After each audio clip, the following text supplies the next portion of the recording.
kayu, bukan kita tengok pada design baru dia, sol. kayu yang rasa macam penerangan kena saja reward lah. kena reward diri. Tanya abang umur berapa? Oh ya ke? Boyang baru cakap abang berada umur 30 lebih, geng. Sudah tu. 42. Nampak Ai, muda Syacik. banget. So kalau tengok dekat sini, ini adalah design yang belakang ni baru 22. Wah, tu.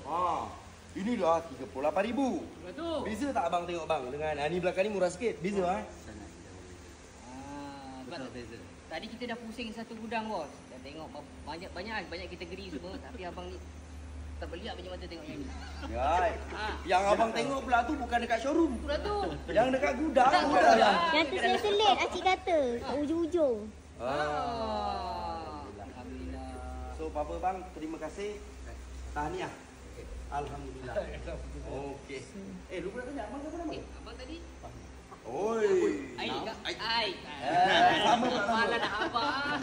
Abang Fahmi Dari Kota Tinggi. Tadi. Gambar ambil gambar cucu bintang. Ambil gambar cucu bintang. Okey. Ui, so dekat belakang Angel ni set sofa 38,000 dah sold acik daripada Kota Tinggi. Turun dekat Gudang Posijan, pusing-pusing, kena yang tu dah paling bestnya.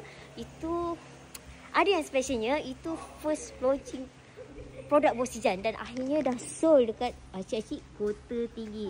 So kat mana ni acik-acik? Acik-acik type je dekat Gudang Bos Ijan. Tak sold. So